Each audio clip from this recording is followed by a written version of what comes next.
नमस्कार विद्यार्थी मित्रांनो, मी कटके अर्जुन केशवराव, सहाय्यक प्राध्यापक भूगोल विभाग, श्री छत्रपती शिवाजी महाविद्यालय उमरगा.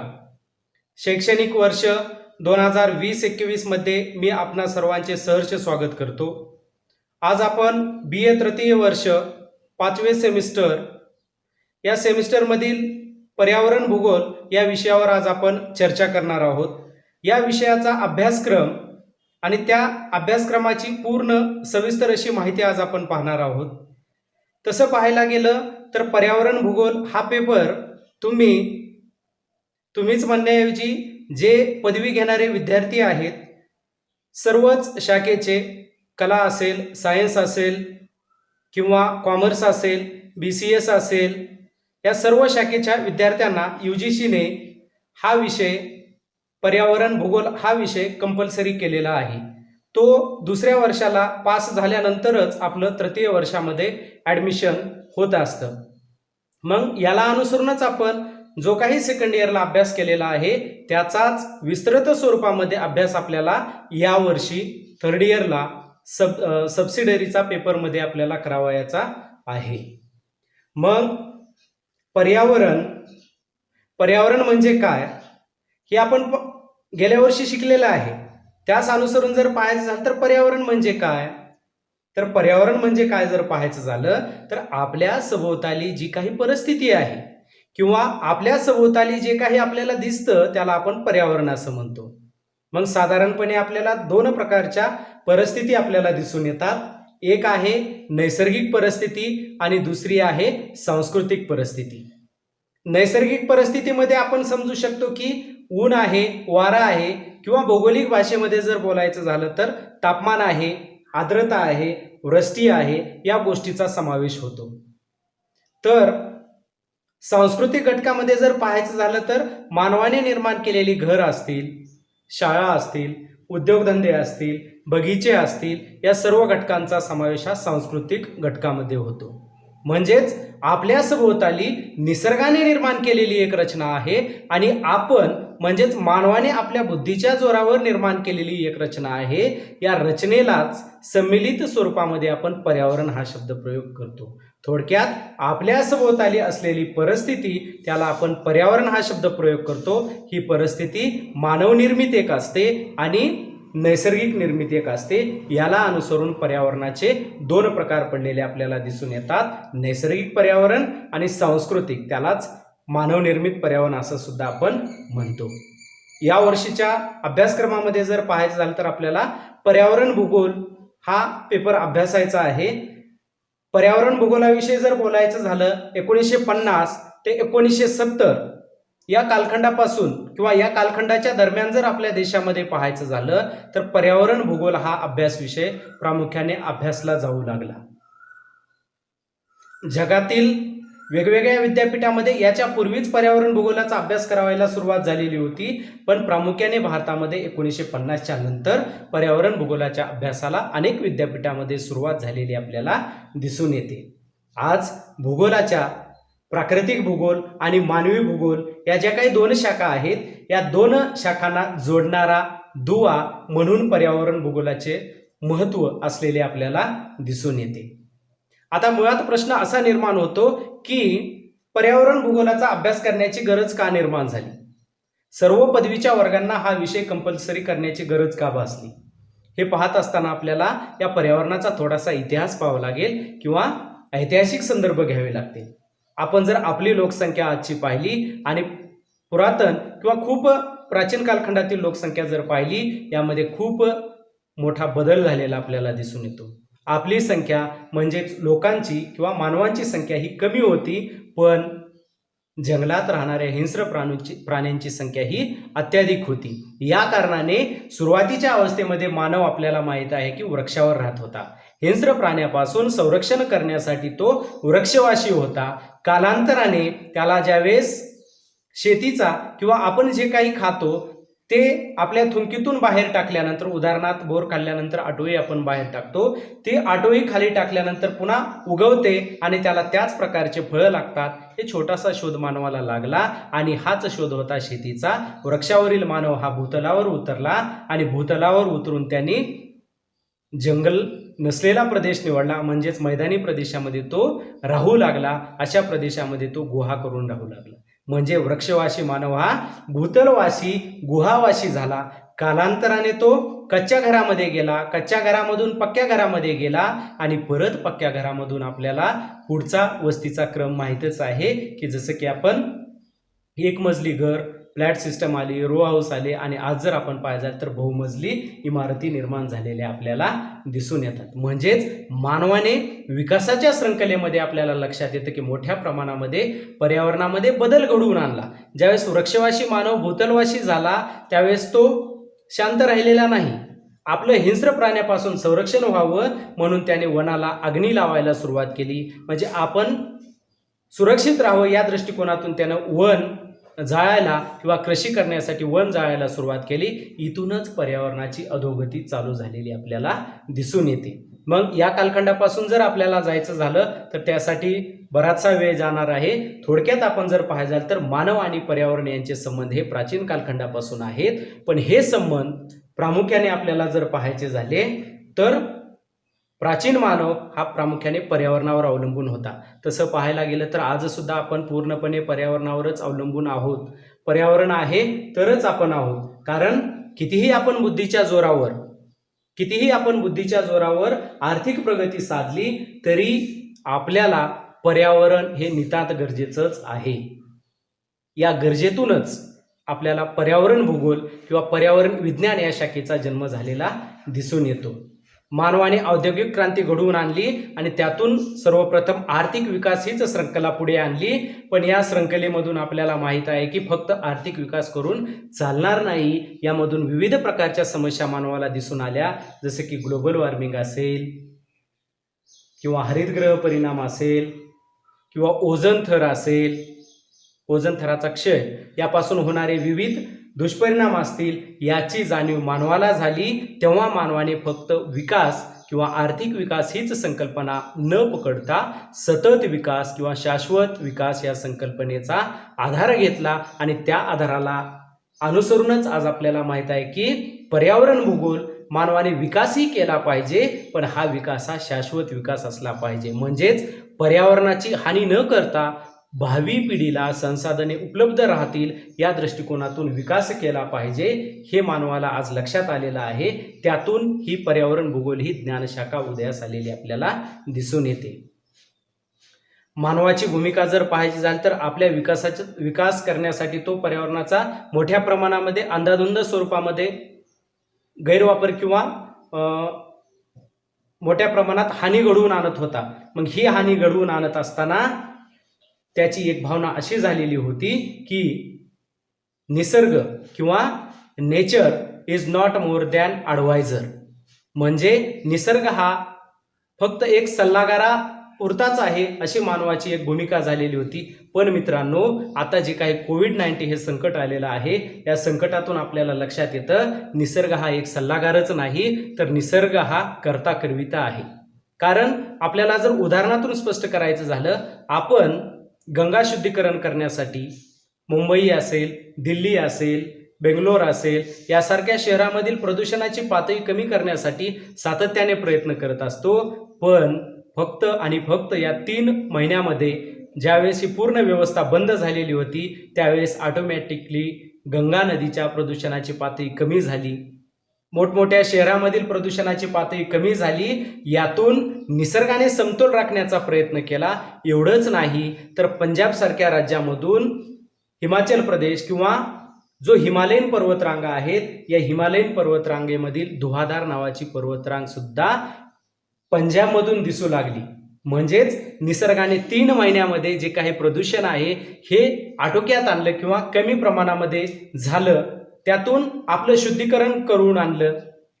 यातून आपल्याला लक्षात येतं की निसर्ग हा कधीही मानवापेक्षा श्रेष्ठ आहे किंवा मानवाला तो प्रभावीच ठरणार आहे. त्यामुळे कधीही मानवाने निसर्गासोबत जुळवून घेऊनच आपला विकास केला पाहिजे. तरच ही विकासाची श्रृंखला पुढे चालत जाणार आहे. या सर्व गोष्टीची मानवाला जाणीव झाली. या जाणीवेमधूनच हा पर्यावरणशास्त्र, पर्यावरण भूगोल, पर्यावरण विज्ञान अशा वेगवेगळ्या नावांनी हा अभ्यास विषय आपल्याला झालेला दिसून येतो. यावर्षी आपल्याला हा पर्यावरण भूगोल पेपर एकंदरीत 4 घटकामध्ये किंवा 4 प्रकरणामध्ये अभ्यासायचा आहे. 4 प्रकरणानुसार याची विभागणी केलेली आहे. या अभ्यासक्रमावर आपण आज डिटेलमध्ये चर्चा करणार आहोत. प्रकरण पहिलेमध्ये जर पाहायचं झालं तर आपल्याला लक्षात येतं की पर्यावरण भूगोल म्हणजे काय, पर्यावरण भूगोलाचा अर्थ, व्याख्या, व्याप्ती, स्वरूप या घटकाचा अंतर्भाव केलेला आहे. सुरुवातीलाच आपण पाहिलेलं आहे की पर्यावरण म्हणजे काय. पर्यावरण म्हणजे आपल्या सभोवतालची परिस्थिती. मग या पर्यावरणाचा अर्थ, पर्यावरण भूगोलाचा अर्थ आपल्याला व्याख्येच्या स्वरूपामध्ये याच्यामध्ये पाहायचा आहे. याबरोबरच याचं स्वरूप कसं आहे, ज्ञानशाखेचं स्वरूप हे दिवसेंदिवस बदलत जातं. पर्यावरण भूगोलाचे स्वरूप सुद्धा बदलते आहे, परिवर्तनशील आहे, हे आपल्याला यामध्ये पाहायचं आहे. या पहिल्या चॅप्टरमध्येच व्याप्ती दिलेला आहे भाग. व्याप्ती म्हणजे अभ्यास विषयाची व्याप्ती कशा पद्धतीने बदलत गेली. जसे की आज जर आपल्याला पाहायचं झालं तर हरितगृह परिणाम असेल किंवा आम्लपर्जन, ऍसिड रेनफॉल यासारख्या समस्या निर्माण झालेल्या आहेत. जशा पर्यावरणाशी संबंधित समस्या मानवाला जाणवतील त्या सर्व समस्याचा अंतर्भाव हा प्रामुख्याने पर्यावरण भूगोलाच्या अभ्यासामध्ये म्हणजेच पर्यावरण विज्ञानाच्या अभ्यासामध्ये होत गेला. यातून पर्यावरण भूगोलाची व्याप्ती ही आपल्याला वाढत गेलेली दिसून येते. यामध्येच पर्यावरणाचे प्रकार सुद्धा दिलेले आहेत. हे प्रकार नैसर्गिक पर्यावरण, सांस्कृतिक पर्यावरण हे कशा पद्धतीने बदलत गेलं आणि कसं बनलेलं आहे हे सुद्धा आपल्याला पाहायचं आहे. पहिल्या प्रकरणामध्ये आपल्याला या गोष्टी असलेल्या दिसून येतात. दुसऱ्या प्रकरणामध्ये आपल्याला परिस्थितिकी ही संकल्पना काय आहे हे आपल्याला पाहायचं आहे.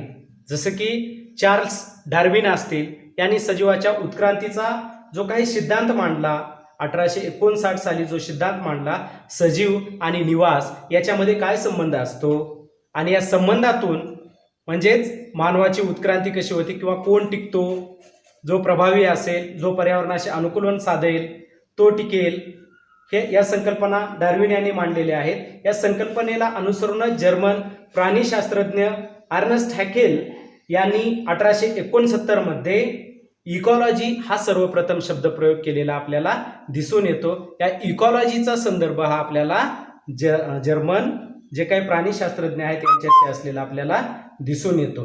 याबरोबरच या परिस्थितिकी संकल्पनेमध्ये आपल्याला परिस्थितिकी म्हणजे काय, परिस्थितिकीचे घटक कोणते असतात, जसे की अजैविक घटक असतील. मग या अजैविक घटकामध्ये कोणते घटक येतात. अजैविक म्हणजे ज्यामध्ये चलनवलनाची प्रक्रिया होत नाही किंवा जीव नाही. थोडक्यामध्ये जर पाहायचं झालं तर जे नैसर्गिक आहे त्याच्यामध्ये तापमान आपल्याला सांगता येईल, मृदा आपल्याला सांगता येईल, वातावरण हे सुद्धा आपल्याला पॉईंट दिलेले आहेत. म्हणजेच तापमान असेल, मृदा असेल, वातावरण असेल, या संकल्पना आपल्याला अजैविक घटकामध्ये दिलेल्या आहेत. पृथ्वीच्या पृष्ठभागावर या तिन्ही घटकांचा जर अभ्यास केला तर हे तिन्ही घटक आपल्याला लक्षात येतात की सगळीकडे सारख्या स्वरूपामध्ये नाहीत. विषुववृत्तापासून उत्तरेकडे जाऊ किंवा विषुववृत्तापासून आपण दक्षिणेकडे जाऊ त्या पद्धतीने आपल्याला तापमानामध्ये घट होताना दिसून येते. जशी तापमानामध्ये आपल्याला घट किंवा तापमानामध्ये बदल झालेला दिसून येतो, याच पद्धतीने पृथ्वीच्या पृष्ठभागावर आपल्याला जसा जसा आपण भूप्रदेश ओलांडू त्या पद्धतीने आपल्याला वेगवेगळ्या प्रकारची मृदा असलेली दिसून येते. म्हणजे मृदेच्या रंगामध्ये, मृदेच्या गुणधर्मामध्ये सुद्धा आपल्याला फरक असलेले दिसून येतात. या दोन्ही घटकाला अनुसरून आपल्याला जर पाहायचं तर वातावरणामध्ये सुद्धा बदल असलेला दिसून येतो. आपल्या देशामध्ये जर पाहायचं झालं वातावरण किंवा हवामान वेगवेगळं असलेलं दिसून येतं.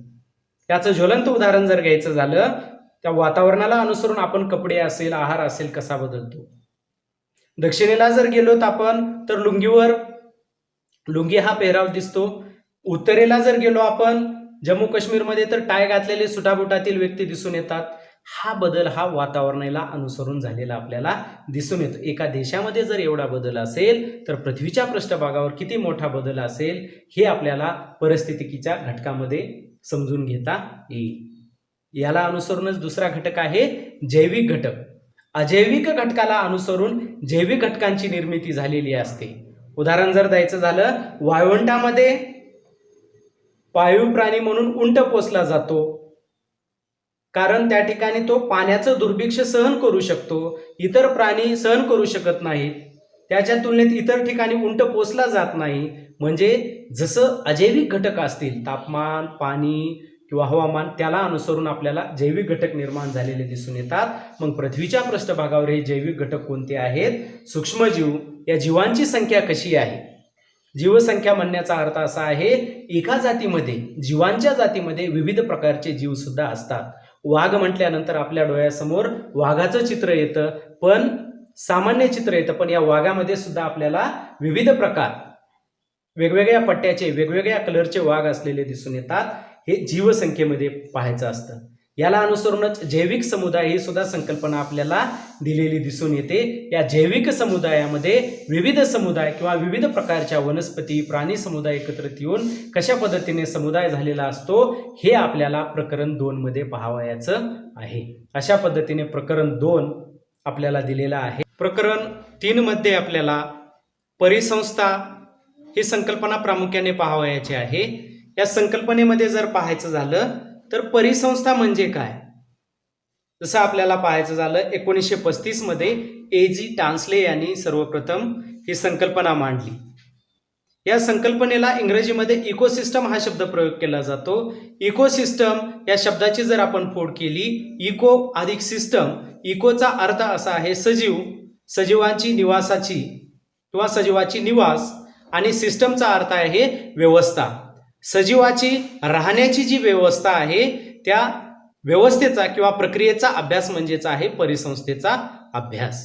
मग या परिसंस्थेचा अभ्यास पाहत असताना आपल्याला या परिसंस्थेचे मूलभूत तत्वे अभ्यासायचे आहेत. हे तत्व कोणते आहेत, कोणत्या तत्वाला अनुसरून परिसंस्था चालते हे आपण याच्यामध्ये डिटेलमध्ये पाहणार आहोत. याबरोबरच परिसंस्थेमध्ये असलेली संरचना, त्याच्यामध्ये उत्पादक घटक, उत्पादक कसे असतात, भक्षक कसे असतात, विघटक कसे असतात, याचा सुद्धा अभ्यास आपल्याला याच्यामध्ये करायचा आहे. याच प्रकरणामध्ये पुढे आपल्याला परिसंस्थेतील पोषण द्रव्याचे चक्रीकरण हा भाग दिलेला आहे. पोषण द्रव्याचे चक्रीकरण म्हणण्याचा अर्थ असा आहे की सूर्य हा ऊर्जेचा अक्षय स्रोत आहे असा आपण शब्द प्रयोग करतो. मग हीच संकल्पना आपल्याला कार्बन चक्र, ऑक्सिजन चक्र, नायट्रोजन चक्र याच्यामध्ये आपल्याला अभ्यासावायची आहे. जसं की मित्रांनो आपल्याला माहितच असेल, हजारो कोटी वर्षापूर्वी पृथ्वी निर्माण झालेली आहे आणि तेव्हापासून पृथ्वीच्या पृष्ठभागावर किंवा पृथ्वीच्या सभोवताली आपल्याला या वायूचं अस्तित्व असलेलं दिसून येतं. हे अस्तित्व आजही तसंच आहे. तर हे कोणत्या घटकाने ते टिकून आहे? भलेही मानवी क्रियामुळे त्यामध्ये काही प्रमाणामध्ये बदल झालेला आहे. मग हे अस्तित्व चक्रामुळे टिकून असतं. एक सोडणारा आणि एक घेणारा, किंवा एक नष्ट करणारा आणि तो एक सोडणारा किंवा निर्माण करणारा घटक असतो. या चक्रामध्ये आपल्याला हे पाहायचं आहे. याबरोबरच याच चॅप्टरमध्ये परिसंस्थेचे कार्य दिलेलं आहे. परिसंस्था कशा पद्धतीने कार्यरत असते यामध्येच पुन्हा ऊर्जेचा प्रवाह, एनर्जी फ्लो, एका जीवाकडून दुसऱ्या जीवाकडे ऊर्जा कशी ट्रान्सफर होते किंवा प्रवाहित होते. जसं सूर्याकडून मिळालेली ऊर्जा असेल, वनस्पतीमध्ये जाते, वनस्पतीला एखादा प्राणी खातो, त्या प्राण्यामध्ये जाते, त्या प्राण्याला एखादा मांसभक्षक खातो, त्या प्राण्यामध्ये ही ऊर्जा जाते. म्हणजे सूर्याकडून आलेली ऊर्जा ही अशी पुढे पुढे सरकत असते, प्रवाहित होत असते. याला अनुसरूनच अन्नसाखळीची संकल्पना असेल, अन्नजाळीची संकल्पना असेल, या आपल्याला पाहावयाच्या आहेत. यामध्येच परिस्थितिकी पिरॅमिड ही सुद्धा एक संकल्पना दिलेली आहे. म्हणजे यामध्ये ऊर्जेचा पिरॅमिड आहे, संख्येचा पिरॅमिड आहे, हा आपल्याला अभ्यासायचा आहे. पिरॅमिड म्हणल्यानंतर आपल्याला लक्षात येतं की वर टोक आणि खाली भाग कसा असतो, विस्तृत झालेला असतो. हे आपल्याला त्याच्यामध्ये जीवाला अनुसरून, संख्येला अनुसरून, वस्तुमानाला अनुसरून त्याच्यामध्ये त्याचा अभ्यास आपल्याला करायचा आहे. याला अनुसरूनच तिसऱ्या प्रकरणामधील शेवटचा भाग आपल्याला दिलेला आहे, परिसंस्थेचे प्रकार. परिसंस्था ही 2 प्रकारची असते प्रामुख्याने. एक नैसर्गिक परिसंस्था आणि सांस्कृतिक परिसंस्था.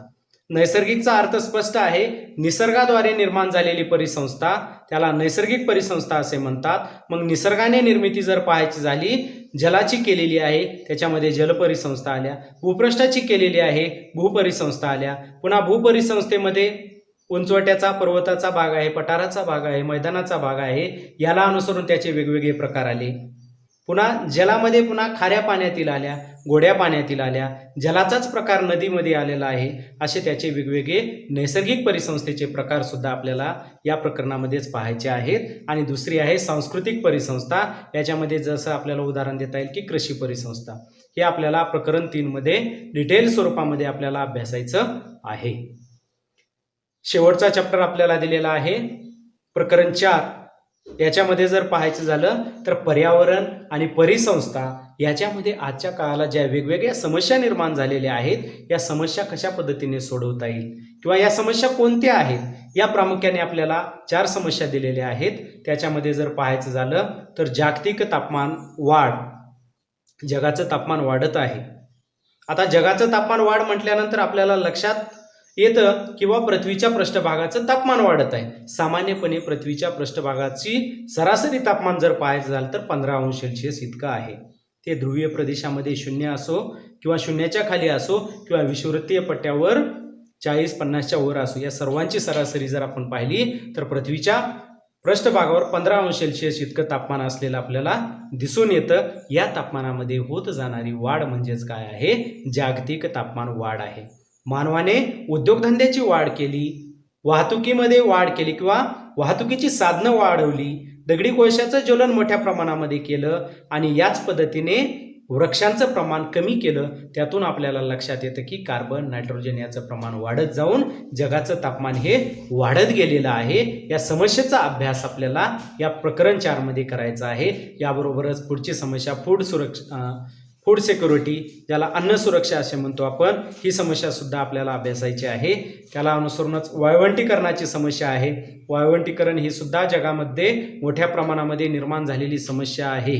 जसं की आपल्या देशाच्या बाबतीत बोलायचं झालं, राजस्थानमध्ये असलेलं वाळवंट, जे थरचं वाळवंट आहे, हे थरचं वाळवंट दिवसेंदिवस अलीकडच्या साईडला सरकत होतं. मग हे सरकू नये म्हणून शासनाने मोठ्या प्रमाणामध्ये वनांची किंवा वृक्षाची लागवड केली आणि त्याला थांबवण्याचं काम केलेलं आपल्याला दिसून येतं. हे वाळवंटीकरणाची प्रक्रिया कशा पद्धतीने वाढत आहे आणि त्याचा आपल्यावर काय परिणाम होऊ शकतो आणि ते कशा पद्धतीने रोखायचं, हे प्रकरण 4 मध्ये पाहणार आहोत. आणि शेवटची समस्या दिलेली आहे आपल्याला प्लास्टिक बॅग. प्लास्टिक बॅगवर आपण सर्वजण सुद्धा समजू शकता की प्लास्टिक बॅगवर सरकारने जरी बंदी आणली असली तरी छुप्या पद्धतीने किंवा काही राज्यामध्ये त्याच्यावर बंदी नसल्यामुळे त्याचा मोठ्या प्रमाणामध्ये वापर होतो. पण विद्यार्थी मित्रांनो, प्लास्टिक बॅग ही खूप घातक आहे. कारण एका प्लास्टिक बॅगचं अस्तित्व हे जवळपास 100 वर्ष तर कायम टिकून राहतं, कारण ती कुजत नाही किंवा त्याचे विघटन होण्याची प्रक्रिया खूप संथ गतीने असते आणि ती तशाच पद्धतीने टिकून राहिल्यामुळे मोठ्या प्रमाणामध्ये समस्या निर्माण झालेल्या आपल्याला दिसून येतात. या समस्येचं स्वरूप जर थोडक्यात पाहायचं झालं, औरंगाबादमध्ये निर्माण झालेला कचरा प्रश्न, लातूर शहरामध्ये सुद्धा निर्माण झालेला कचरा प्रश्नाची समस्या असेल. कचरा प्रश्न हा निर्माण झाला कारण त्याचं प्रमुख आहे प्लास्टिकचं विघटन होत नाही. कचरा जर विघटित होणारा असेल तर तो जमीन सुद्धा स्वीकारते किंवा शेतकरी सुद्धा त्याला स्वीकारतो. पण कचऱ्यामध्ये जर फक्त प्लास्टिकचंच प्रमाण जास्त असेल तर ते स्वीकारायला कुणीही तयार असत नाही. प्लास्टिक शेकडो वर्षे जमिनीवर पडून राहतं, ही एक समस्या आहे. मग ही समस्या कशी सोडवायची किंवा या समस्येला संधीमध्ये कशा पद्धतीने रूपांतरित करायचं, हे आपल्याला प्रकरण 4 मध्ये पाहायचं आहे. जसं की या प्लास्टिकला अनुसरून काही राज्यामध्ये या प्लास्टिकपासून किंवा कॅरीबॅगपासून रोड निर्माण करता येतील का, असा प्रयत्न झालेला आहे. लातूरमध्ये सुद्धा एका नगरसेवकांनी एका रस्त्याची निर्मिती करण्याचा प्रयत्न केला, पण त्यामध्ये थोडीशी त्रुटी आढळून आली की या रस्त्यावरून जात असताना घसरण्याचं किंवा स्लिप होण्याचं प्रमाण जास्त आहे. याला अनुसरून याच्यावर काही ना काही पर्याय निघणार आहे. मग हे प्लास्टिक समस्या कशा पद्धतीने निर्माण झालेली आहे आणि ती आपल्याला कशी सोडवता येईल, हे आपल्याला प्रकरण 4 मध्ये पाहायचं आहे. अशा पद्धतीने विद्यार्थी मित्रांनो, आपल्याला BA थर्ड इयर 5व्या सेमिस्टरमध्ये 4 प्रकरणामध्ये पर्यावरण भूगोल हा पेपर अभ्यासायचा आहे. याचं डिटेल किंवा पुढच्या लेक्चरपासून आपण डिटेलमध्ये अभ्यासक्रमास सुरुवात करू. धन्यवाद.